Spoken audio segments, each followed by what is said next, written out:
Gravando. Tá. Então, vamos começar. Esse aqui é o primeiro slide, slide threads. Então, primeiro eu comecei com a definição de threads. As threads, elas são como se fossem mini processos dentro de um programa. E elas meio que rodam de maneira paralela. Não é ao mesmo tempo, só que a gente meio que abstrai e diz que é ao mesmo tempo. Só que como eu coloquei aqui, é uma ilusão. Dá a impressão de que elas executam ao mesmo tempo. Só que o que acontece, na verdade, são rápidas trocas de contexto. Então, elas ficam alternando de maneira tão rápida que dá a impressão de que elas estão executando ao mesmo tempo, certo? Que elas estão executando em paralelo. Mas não é isso que acontece, não. Tá? Aqui eu botei com as threads, a execução dos programas ela deixa de ser linear e ela passa a ser ramificada, passa a fazer várias tarefas ali de maneira paralela, ao invés de uma tarefa, uma de cada vez. Aqui eu botei um exemplo de como é que os threads são usados, que é o Word, né? O Word a gente poderia ter três threads. Uma thread que recebe a entrada do usuário, do teclado lá, que você vai escrever. Uma outra thread para fazer a correção ortográfica. Então, conforme você vai escrevendo as palavras ali, vai aparecendo aquele azulzinho, aquele vermelhinho, mostrando que você escreveu errado. E uma outra thread para fazer o autosave, para salvar o Docs ali, o Word automaticamente. Então, você tem três threads fazendo três etapas diferentes, certo? Não é ao mesmo tempo. Então, por exemplo, quando você escreve lá, escreve alguma coisa no teclado. Nesse meio tempo, porque você demora para escrever, né? Se for pegar a velocidade do processador, você demora para escrever. Ele aproveita esse tempo que você entre o intervalo entre a sua digitação para fazer a correção ortográfica e para fazer o autosave. Então é uma troca de contexto muito rápida, que a gente nem percebe, certo? Um outro exemplo é o próprio OpenBoard. O OpenBoard, de vez em quando, ele dá até umas travadinhas quando eu estou escrevendo, não sei se vocês perceberam, que ele fala dar um autosave, aparece uma caixinha aqui na esquerda. Isso aí é porque isso aí ele está fazendo, está salvando um arquivo. Dá até uma travadinha, porque como eu disse, né, ao mesmo tempo ele para de receber o meu escrito aqui para fazer o autosave. Isso aí acontece direto, inclusive. Eu tive até que mudar o tempo dele fazer o autosave. Tá, algumas características das threads. Elas compartilham código, dados e arquivos. Então, elas usam o mesmo espaço de memória. Isso é bastante vantajoso porque elas conseguem se comunicar entre si mais rápido. Então, quando você for escrever algum programa, as threads elas podem ser mais vantajosas porque elas conseguem se comunicar entre elas de maneira mais rápida. Então, pode ser melhor você usar as threads do que você usar vários processos, né? Processo pai e processo filho, que a gente viu lá na outra matéria. E elas são adequadas para tarefas pouco lineares e com muitas etapas independentes, que é o caso do Word aqui. A etapa de receber entrada do usuário não tem nada a ver com correção ortográfica, assim como também não tem nada a ver com autosave, certo? Elas são boas também para alterações de entrada e saída, certo? Porque, por exemplo, você vai baixar imagens.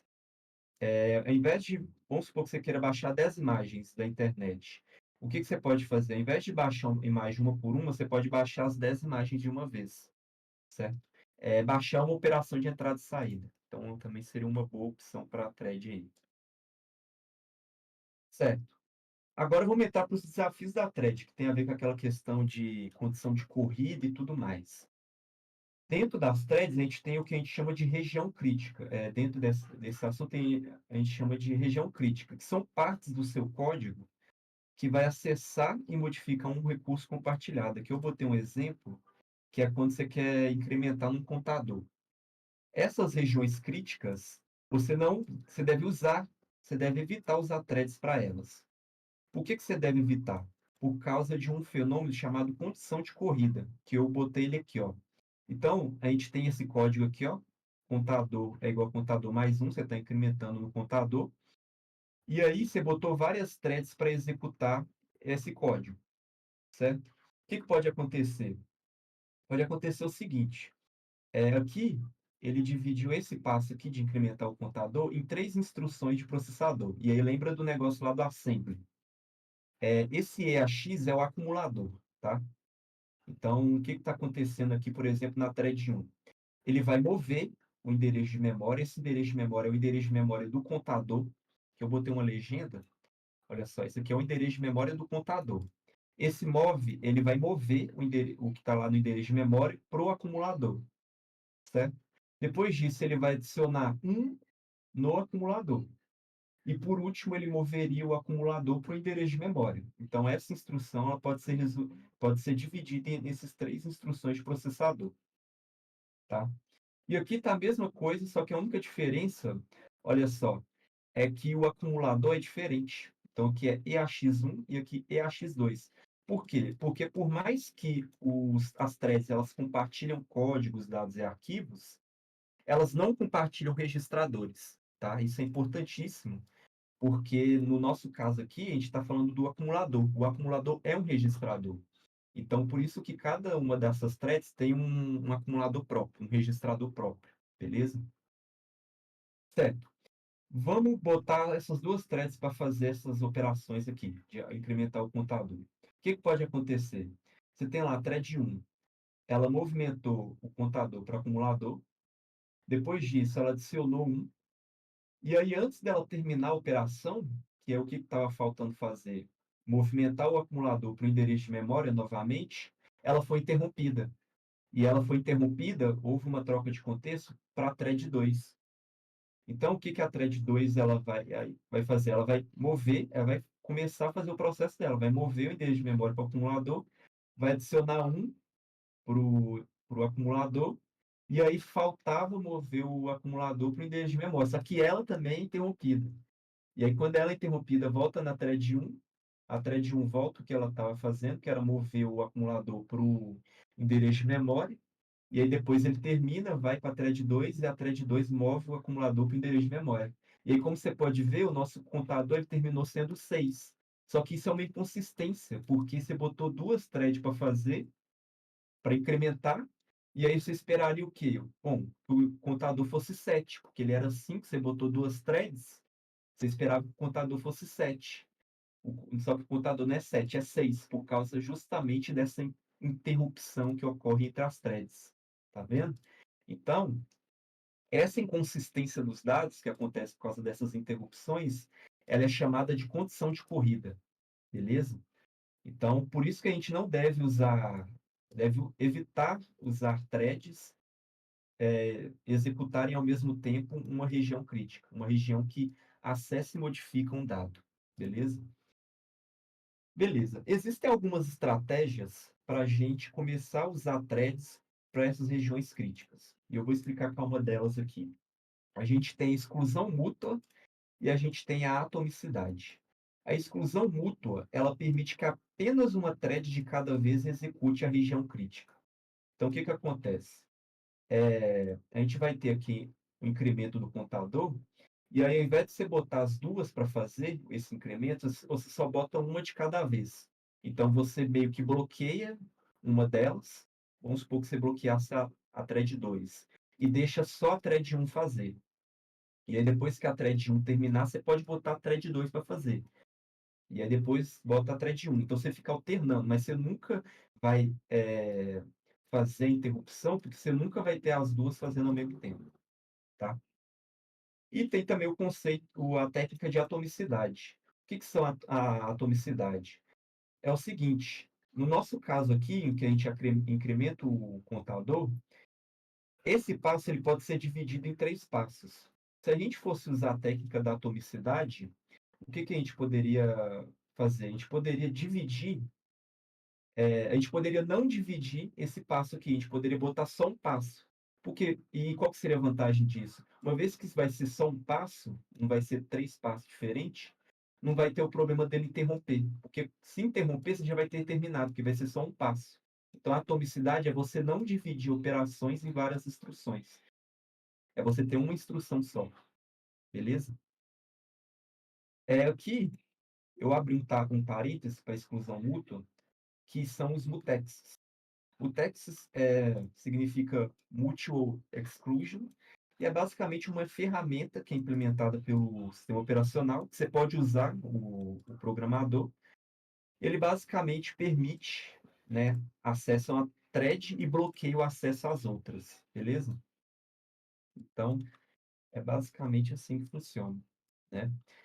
Qual que é a desvantagem da exclusão mútua? A desvantagem da exclusão mútua não, perdão, do mutex, é que você pode esquecer de liberar o acesso para as outras threads, tá? Caiu até um exercício assim.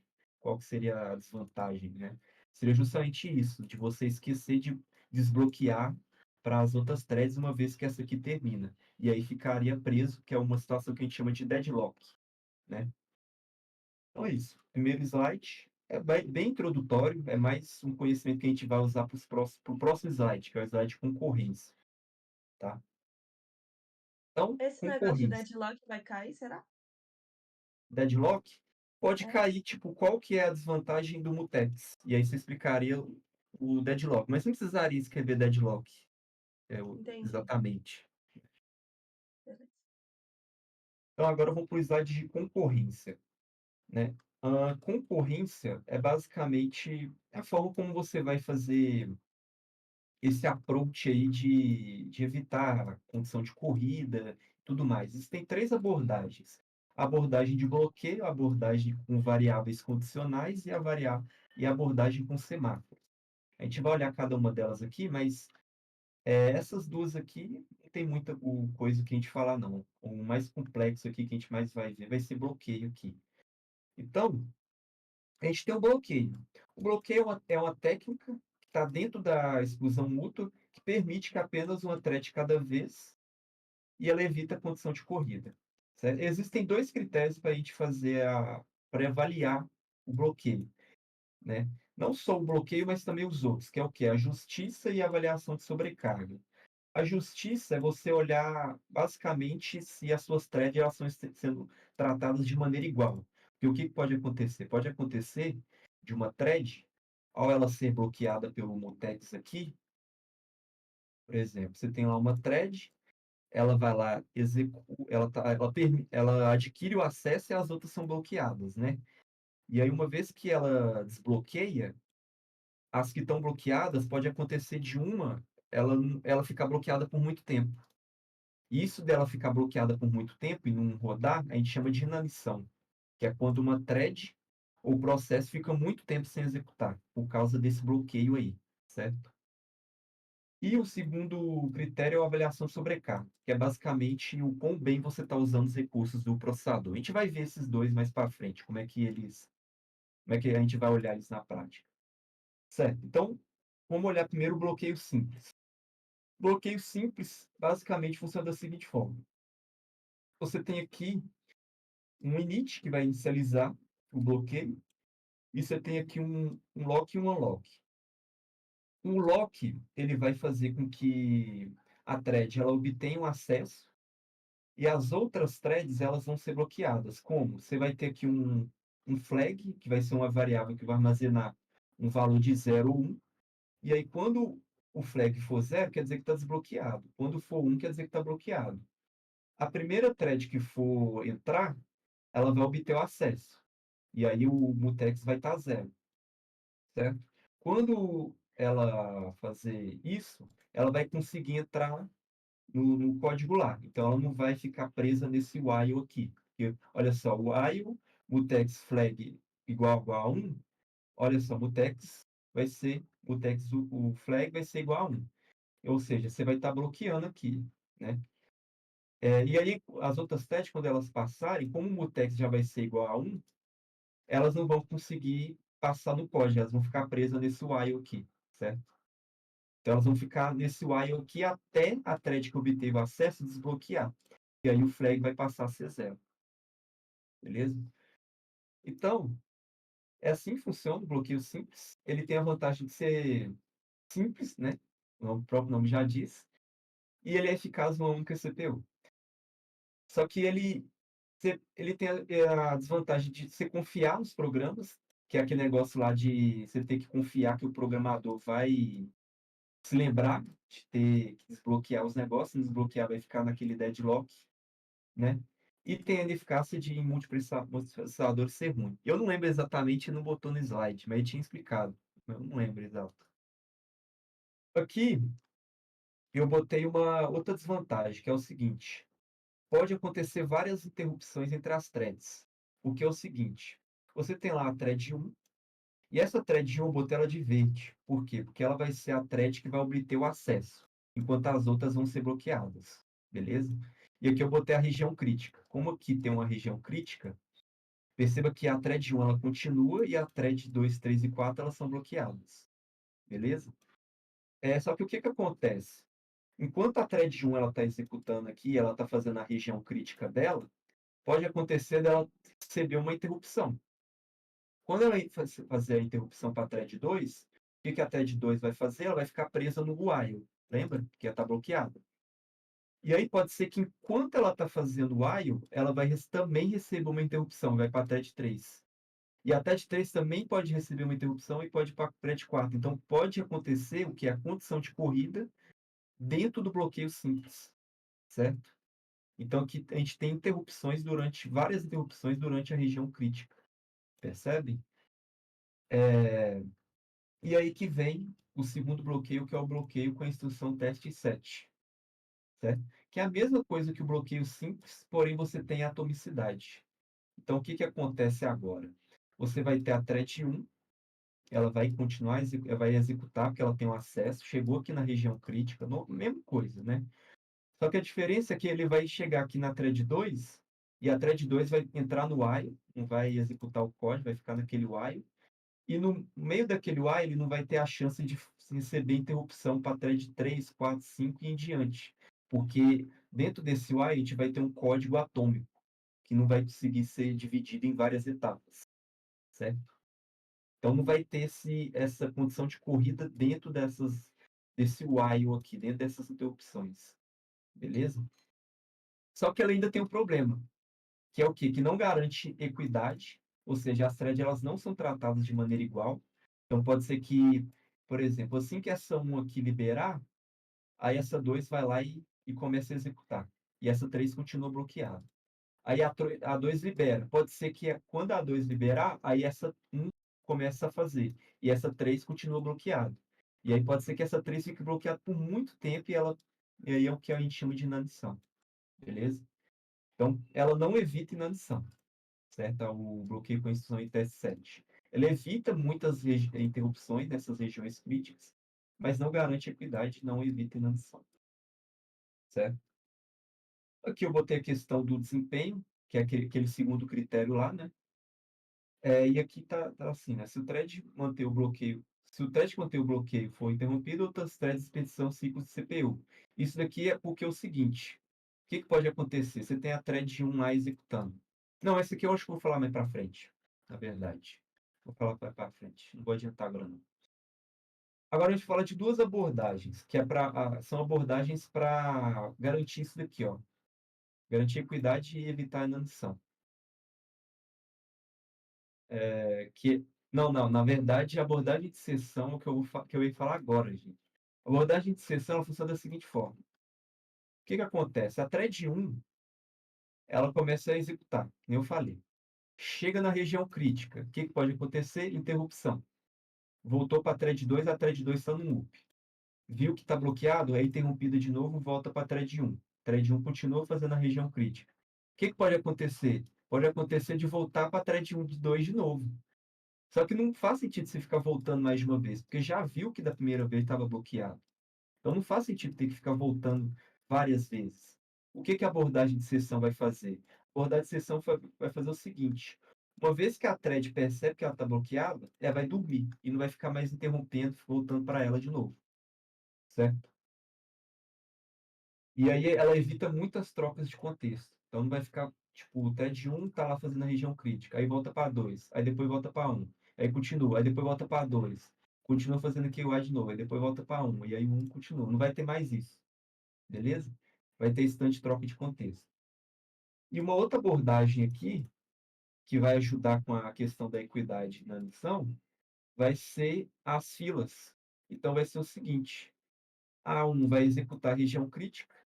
Assim que a 1 fazer a região crítica, as que forem bloqueadas aqui, elas vão entrar em espera. Elas vão entrar numa fila de espera. Então a 2 vai ser desbloqueada, vai fazer a região crítica, depois a 3 vai ser desbloqueada e vai ter uma ordem, não vai ser mais um processo aleatório, porque esse processo de desbloquear, uma obter o acesso, a outra não, é meio aleatório. Com as filas, você garante que todas vão ser tratadas iguais, e aí não vai ter mais inanição, tá. E aí acabamos com bloqueio, agora vamos para variáveis condicionais. As variáveis condicionais, elas são mais dinâmicas que os bloqueios, porque elas permitem que as threads elas sejam bloqueadas e elas entrem em modo de espera, elas vão dormir, se caso alguma condição se cumprir, certo? Então você pode usar ela em conjunto com um if ali, para você bloquear. Isso é interessante, porque você expande a quantidade de problemas que você pode solucionar agora. E um deles é o problema do produtor e do consumidor, que o Marcel tinha falado, né, que vai ser o seguinte: você tem aqui um número de espaços, e aí você vai ter 2 threads, uma que vai adicionar itens, que vai ser o produtor, e uma que vai consumir esses itens, que vai ser o consumidor. Então, produtor, consumidor, certo? O que que você pode fazer? Você pode usar as variáveis condicionais, né. Então você pode botar um if para dizer: "Olha, depois que o produtor tiver botado tudo aqui, não pode botar mais", né, porque não acabou os espaços. Então depois que encher tudo, você faz ela dormir e aí a outra vai ser desbloqueada, o out, né. Aí o out vai poder consumir, e aí depois que o out consumir tudo, não tem como consumir mais, ela é bloqueada. Então você pode usar condições, né, pode usar um if ali e tudo mais, certo. É basicamente isso, variável condicional, a única adição que ela faz é isso, basicamente, certo. E a gente tem os semáforos. O que que são os semáforos? Semáforos são umas variáveis, e essas variáveis, elas armazenam inteiro, certo. É um outro mecanismo de exclusão mútua, né, que bloqueia também e tudo mais. E aí, esses semáforos que armazenam o inteiro, esse inteiro ele pode ser incrementado ou decrementado, certo? No caso aqui, decrementado, que aqui está em diminui, né? E aí, esse incrementação e decrementação vai ser baseado em umas funções que você vai botar lá no código. Então, aqui tem a função semáforo weight, que vai diminuir o valor inteiro em um. E aí, o que que acontece? Se esse valor inteiro ele for -1, a thread dorme, certo? E você tem também um sem post, que vai incrementar o semáforo em um, certo? E vai sinalizar para as outras threads. Porque o que que acontece? Esses semáforos, eles são variáveis compartilhadas. Então, todos as threads, elas usam o mesmo semáforo, digamos assim, certo? E a gente tem essa função aqui que basicamente vai inicializar. Então, vai lá para o começo do código, certo? E, lembra do produtor e consumidor? A gente pode usar semáforos para ele.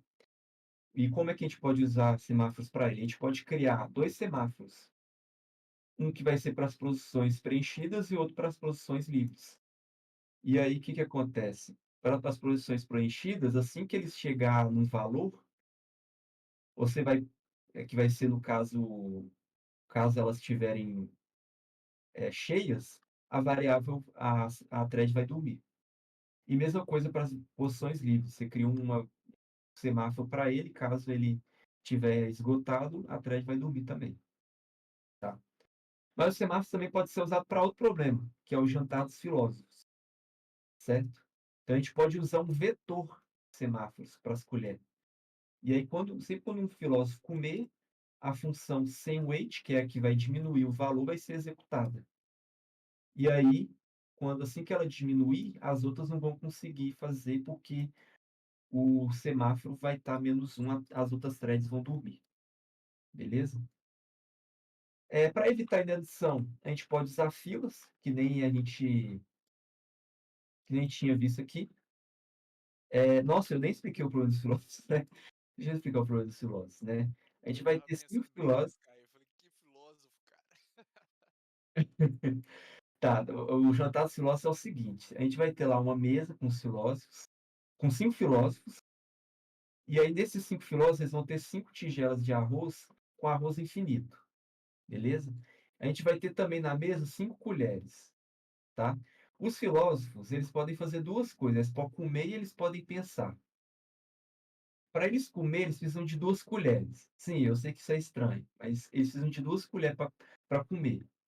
E aí, como vocês podem perceber, como tem 5 colheres, você vai conseguir ter no máximo 2 filósofos comendo. Porque, são 5 colheres, né, para você ter mais de 2 filósofos, precisa de ter no mínimo 6 colheres. Então você consegue ter no máximo 2 filósofos comendo ao mesmo tempo, beleza? O problema dos filósofos é o seguinte: você quer ter o máximo de filósofos comendo possível ao mesmo tempo. Você não quer ter conflito entre esses filósofos, deles quererem comer ao mesmo tempo. E você tem que evitar que os filósofos, eles morram de fome, que é a inanição, lembra? Que é você quando tem uma thread, ela fica sem executar muito tempo, beleza? Então, para a gente fazer essa questão de bloqueio, de evitar que 3 filósofos comem ao mesmo tempo, que não tem como, porque não tem as colheres, a gente pode fazer um vetor de semáforo, onde cada semáforo vai ser uma colher. Então, vai ser 5 semáforos, beleza? E aí, sempre quando um filósofo come, ele vai usar 2 colheres. Essas 2 colheres vai ter os 2 semáforos para elas. Esses 2 semáforos, eles vão ser decrementados, de tal forma que os outros filósofos eles não vão ter acesso, porque o semáforo vai ter diminuído, vai ser -1, beleza? Então é assim que você vai abordar essa questão de bloqueio, de não permitir que vários filósofos comam, porque não tem como, porque por causa da limitação das colheres. Para evitar a inanição, você pode usar filas, que nem a gente falou. Então você bota uma fila para os filósofos que forem bloqueados, certo? Você trata todo mundo como se fosse igual.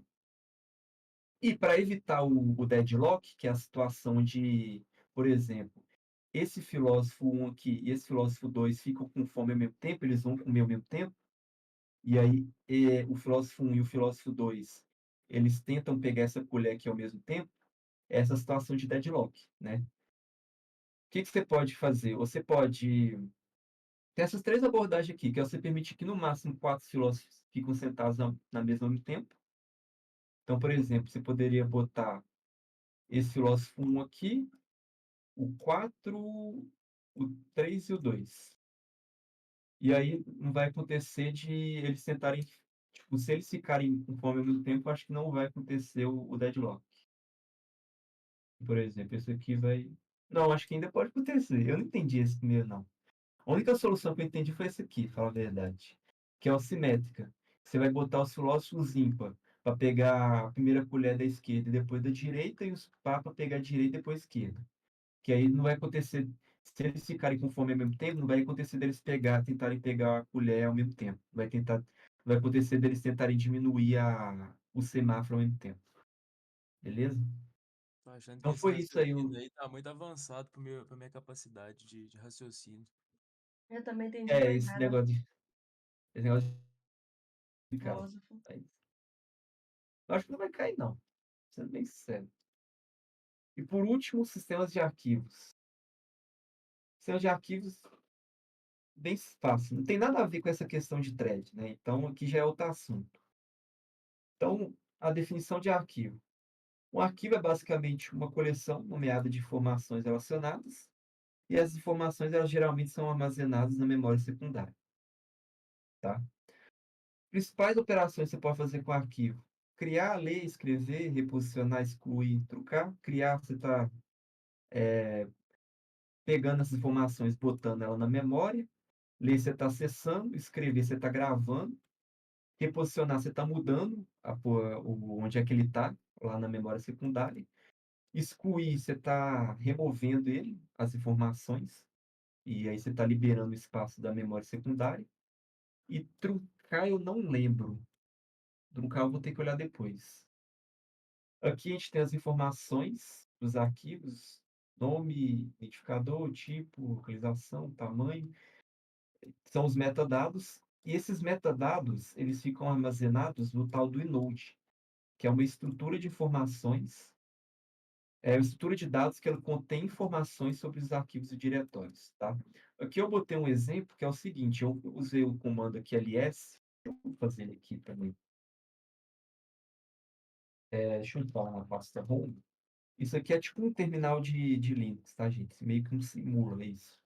E aí, se eu fizer o ls-i, que é o argumento para você mostrar o inode, ele vai mostrar cada arquivo, e esses números aqui, ele vai mostrar o inode dos arquivos, tá? Deixa eu fazer o seguinte, colocar esse -1, esse -1 ele vai botar para mostrar cada um, tá vendo? Cada arquivo tem um inode. Esses inodes são, como eu disse, uma estrutura de dados que vai armazenar essas informações aqui do arquivo, Ô, Caio, beleza? Oi? truncar é basicamente excluir e recriar o arquivo vazio. Ah, tá, entendi. Então é isso. Uma coisa importante é que o inode ele não guarda o nome, tá, do arquivo. E o motivo pelo qual ele não guarda o nome do arquivo é porque seria redundante. Como a gente viu aqui na definição, ele guarda informações sobre o arquivo e sobre o diretório. E aí, o que que ele faz? Ele guarda o nome dos arquivos no diretório. Então, o diretório ele vai ter o nome dos arquivos que estão dentro dele. E aí, uma vez que você já tem o nome dos arquivos de um diretório, não precisa de você ter no inode dos arquivos o nome dele, que é redundante, você vai desperdiçar espaço fazendo isso, tá? Então, não tem nome no inode dos arquivos, certo? O nome dos arquivos está no inode do diretório. O diretório é a pasta, né? Certo. Aqui tem essa questão do bloqueio, né? Basicamente, você tem lá o arquivo, e aí você pode fazer um bloqueio compartilhado ou exclusivo desse arquivo. Bloqueio compartilhado é quando você pode ter vários processos podendo acessar aquele arquivo, e o exclusivo, apenas um processo de cada vez vai poder acessar aquele arquivo. Beleza? Estou pensando, deixa eu falar uma coisa aqui de arquivo. Não, acho que não. É isso mesmo. Agora vamos para os acessos, né? A gente tem aqui o acesso sequencial, que é esses métodos de acesso aqui, é a forma como você vai ler, escrever e executar o arquivo, né? Existem três tipos de acesso: acesso sequencial, acesso direto e o indexado. O acesso sequencial, você vai acessar o arquivo do começo até o final, certo? Sem pular nem nada do tipo. E aqui eu botei como exemplo você executar o comando less no Linux. O comando less, deixa eu só entrar num lugar que tem arquivo de texto aqui. Nessa pasta aqui, que é a pasta CPP, a gente tem alguns arquivos de texto. Por exemplo, a gente tem esse arquivo aqui que é o argre.cpp. A gente tem o comando cat, lembra do comando cat? Ele vai mostrar o que está dentro do arquivo de texto. O comando CPP, o arquivo CPP é um arquivo que tem um arquivo de árvore binário, certo? E aí o cat ele está mostrando esse código, tá? O cat ele é um acesso sequencial. Ele passa pelo arquivo de texto do começo até o final, certo? Mas para mostrar melhor essa ideia de acesso sequencial, eu vou usar o less, tá? O less, ele vai mostrar o conteúdo do arquivo, e eu vou escrever o conteúdo, o nome errado, que é árvore.cpp. Só que ele não vai mostrar o conteúdo todo de uma vez. Ele vai mostrar só uma tela, certo? E aí, se eu quiser que ele mostre mais, eu vou descendo, tá vendo? E aí, conforme eu vou descendo, ele vai carregando. Ele não carrega tudo, ele carrega só a parte que está mostrando, tá? Então, o less, eu gosto mais do less do que o cat, para mostrar o acesso sequencial, porque ele dá essa ideia melhor, de ficar carregando do começo ao fim, tá? De forma linear. Aí aqui terminou, a gente sai. Tem o acesso direto. O acesso direto eu não entendi direito. Felizmente ele não explicou, fiquei tendo que ler o slide lá.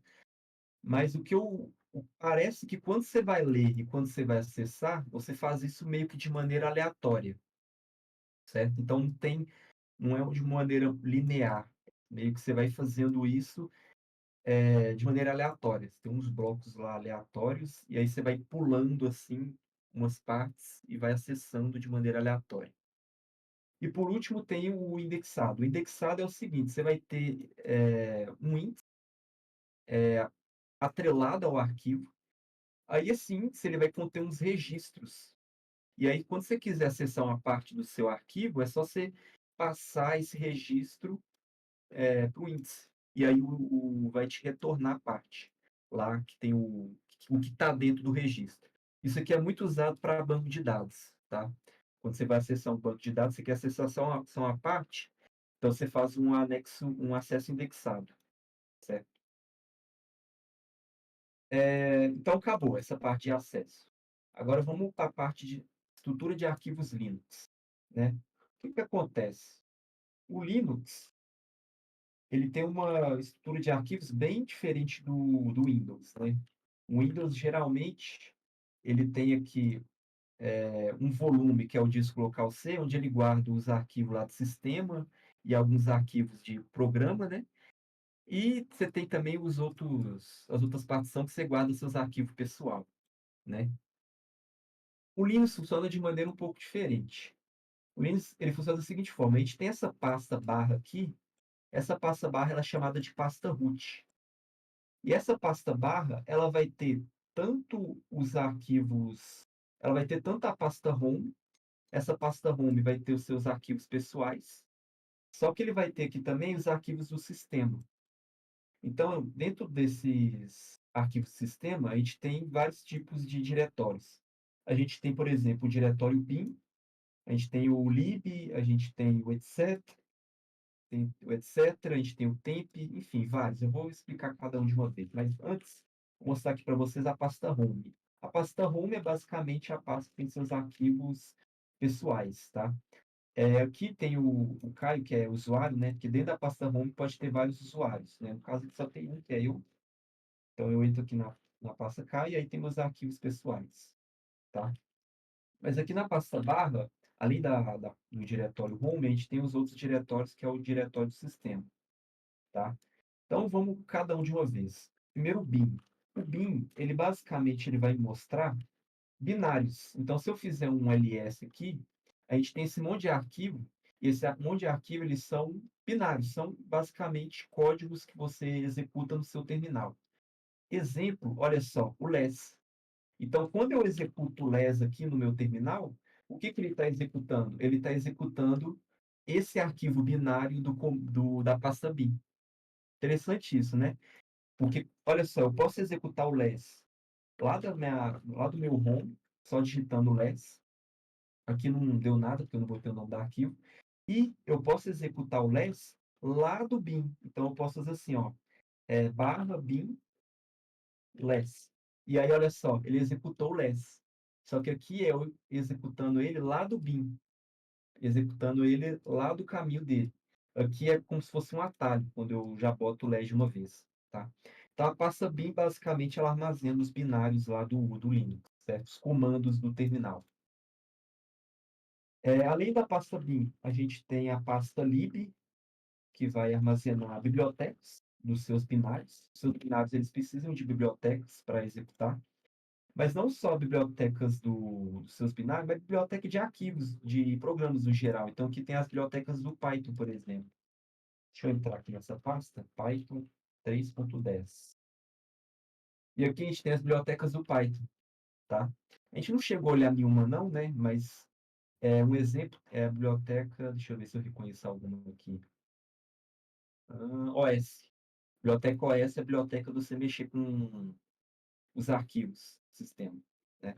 Então, a biblioteca lib tem basicamente as bibliotecas dos seus arquivos, tá?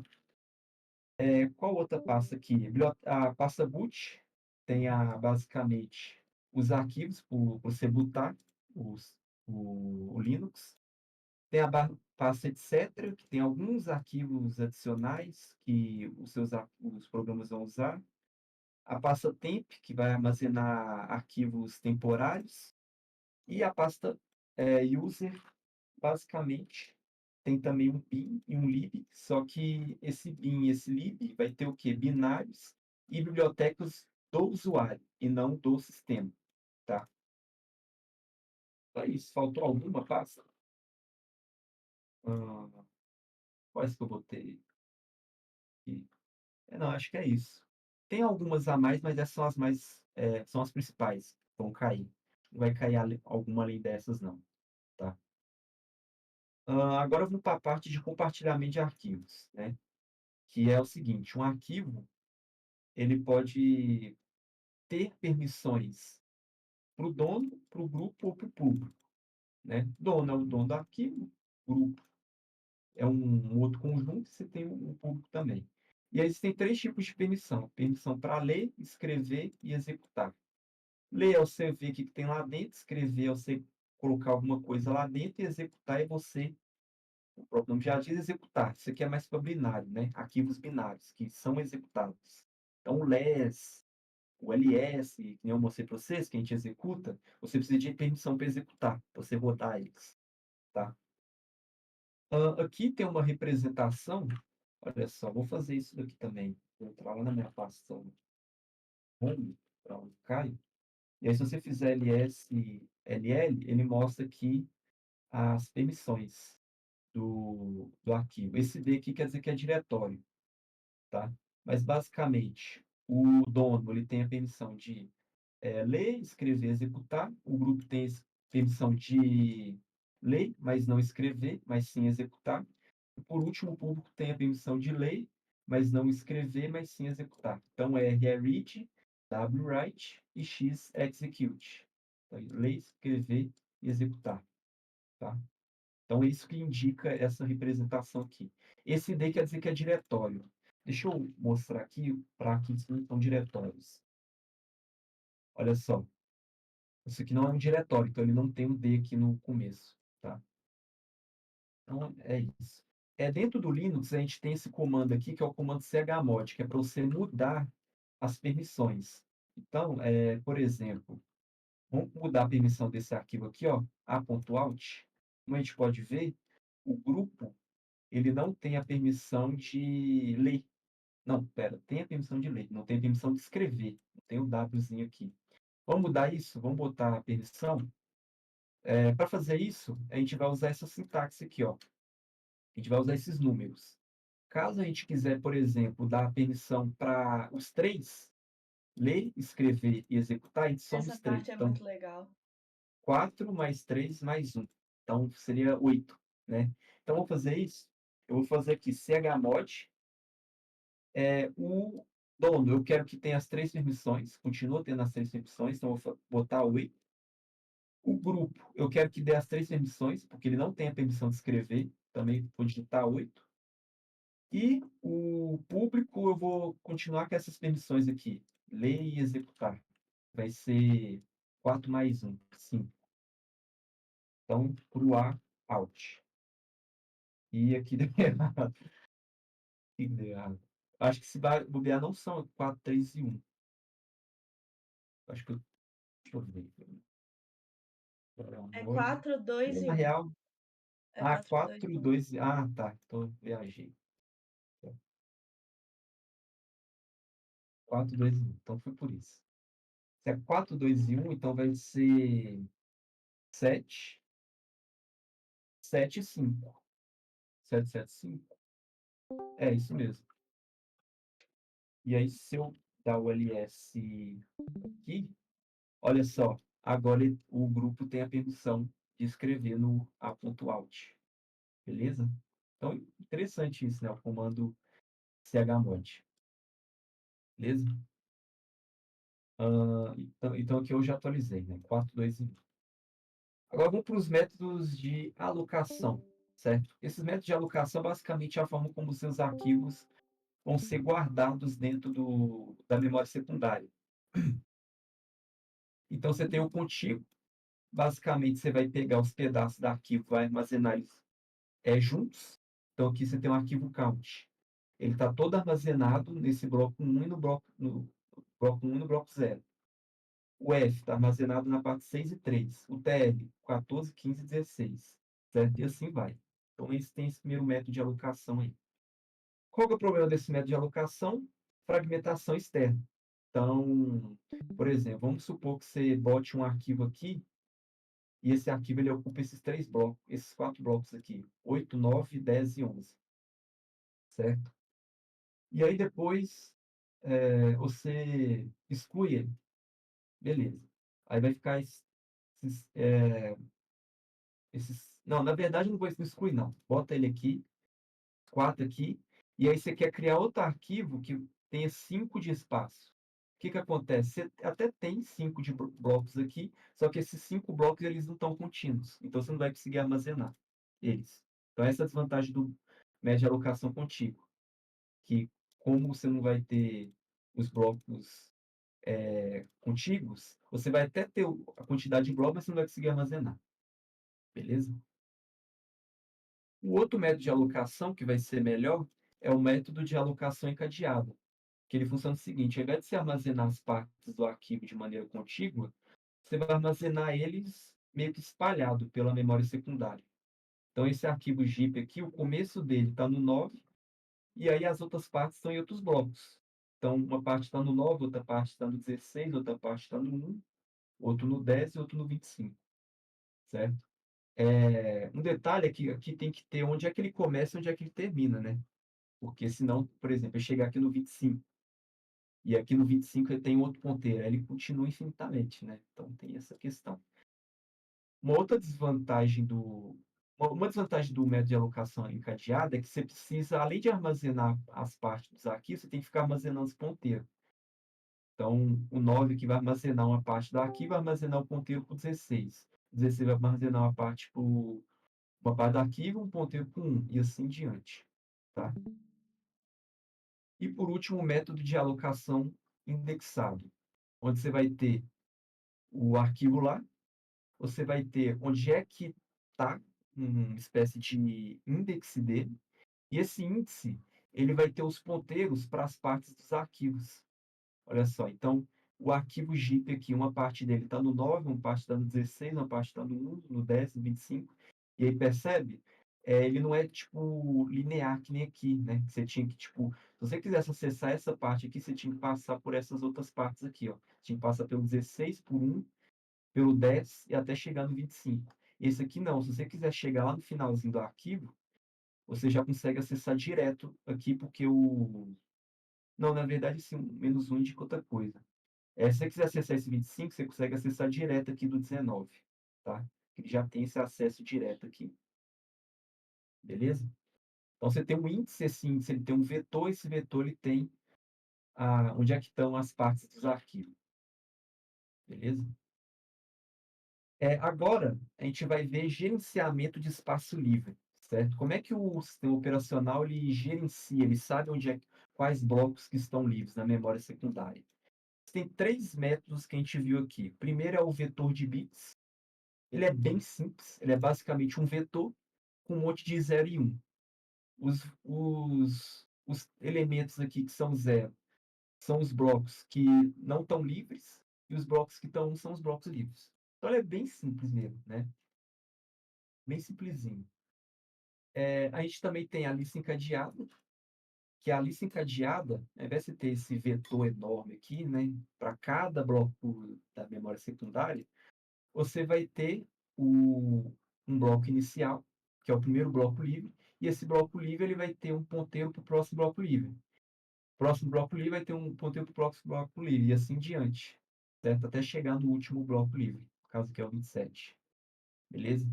A desvantagem desse é que você tem que ficar armazenando ponteiro, certo? É a mesma lógica aqui do método de alocação encadeada. Ficar armazenando o ponteiro, tá? Mas em compensação, você não armazena isso num vetor enorme, né? Porque a memória secundária tem muito bloco, né? Tem isso. E por último, o agrupamento. Esse aqui foi o que eu menos entendi, para falar a verdade. Esse aqui, ele basicamente guarda os blocos livres num grupo. Então, sempre quando você quiser criar um arquivo, você vai ficar olhando para os blocos, vai ficar olhando para os grupos, em vez de ficar olhando para os blocos individuais. Beleza? E aí, o que acontece? Se você vê que um grupo ele já não cabe, mesmo se você juntar todos os blocos, ele não cabe no arquivo, você já passa para o próximo grupo. Então, ele tem essa vantagem, né? Esse daqui, não. Esse daqui, por exemplo, se fosse fazer uma alocação contínua, né? E você precisaria de 5 blocos, e usasse o agrupamento, você já veria que não, esse primeiro bloco, esse primeiro grupo aqui não daria para usar, porque não tem 5 blocos, só tem 4, que é o 2, 3, 4, 5. Se eu usasse grupos, você ficaria mais fácil. Quer dizer, se você usasse grupos, você já saberia que não daria para usar. Se você usasse encadeada, você teria que percorrer, e aí percorrendo você perceberia, ah, tem 4, não dá, vai para o próximo, tá? Então, o grupamento, a vantagem dele é essa.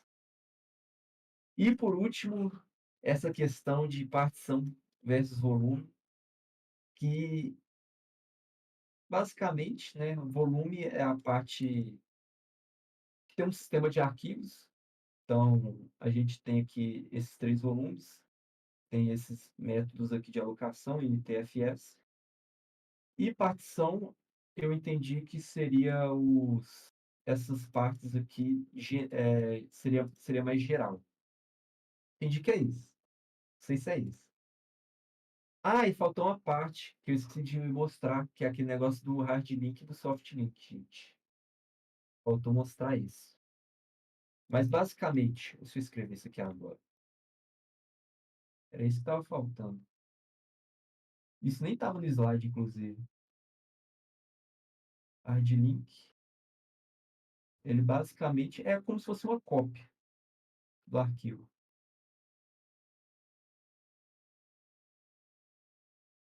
Beleza? E esse arquivo, que é a cópia, ele tem o mesmo inode do arquivo original. Tem o mesmo inode. Certo? E você tem também o soft link. O soft link, o que que acontece? Ele não funciona como se fosse uma cópia. Ele é basicamente um arquivo que contém o caminho. Ele contém o caminho para o arquivo original.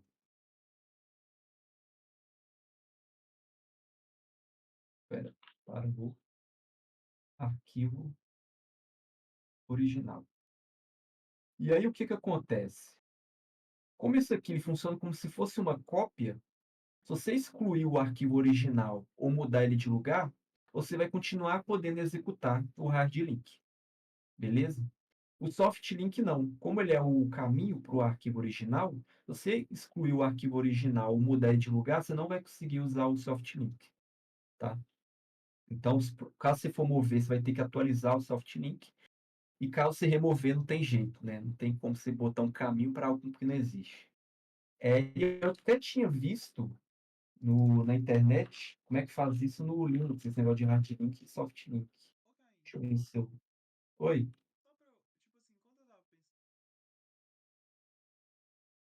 Não, na real.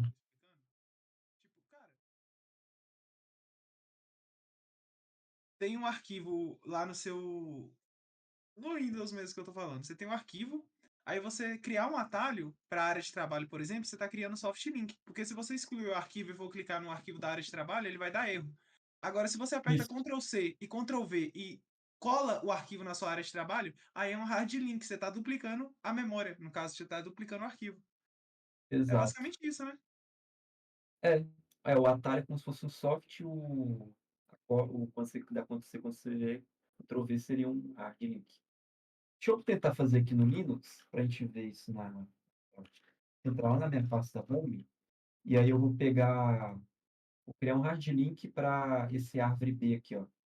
Então a Então, gente se você bota. fizer um atalho de um arquivo e mudar aonde que ele está na memória, não vai mais para ele o atalho da erro? Eu não sabia disso. Eu acho que sim, porque quando você. Tipo assim, eu tinha criado um atalho uma vez, eu acho que era para um emulador que eu tinha. Aí foi lá, Sim. eu troquei o emulador Eu tenho que de botar o HD. caminho. Eu troquei ele do HD para SSD, um trem assim. Lá. Aí eu Uhum. fui. Dei 2 cliques na área de trabalho no emulador e ele não tava abrindo, ele tava falando que não tava achando o diretório onde ele tava armazenado. Ah, boto fé. Ali. Tanto é que quando você clica com o botão direito em Aí, praticamente tudo da sua área de trabalho, aparece abrir local do arquivo, porque é um soft Sim, link, sim, sim. É, tudo na área de trabalho é atalho, né, normalmente. Que né? legal. olha, olha É, só, foi acabei assim de que eu criar entendi esse bagulho. um hard, um hard link aqui para esse árvore b.cpp, que está lá na pasta cpp. Se eu botar aqui para mostrar o inode, ó, árvore, não sei se como botar com arquivo específico, mas olha só, 3683 7. E vamos mostrar lá pro outro lado. Cadê? Aqui, ó, exatamente o mesmo Inode. Isso aqui são os Inodes, tá, gente? O hard link, olha só, tem exatamente o mesmo Inode. Interessante isso, né? Vamos criar um soft link. Criar lá pro RGB.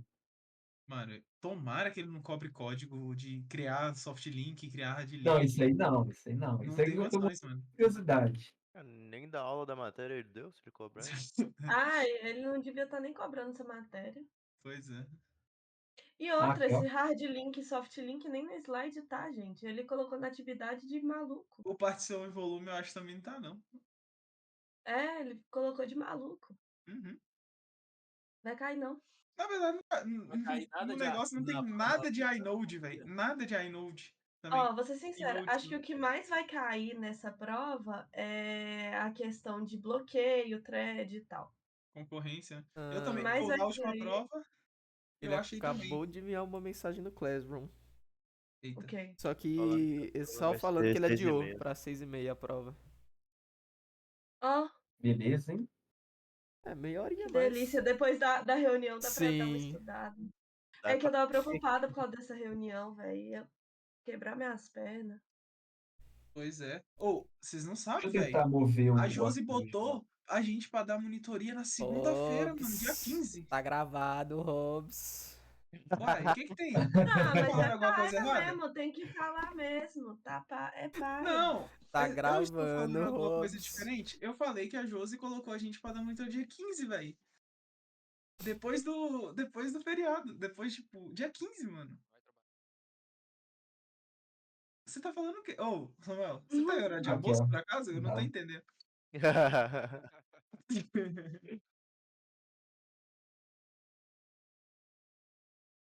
E é isso Samuel então? fica fingindo que trabalha, faz porra nenhuma.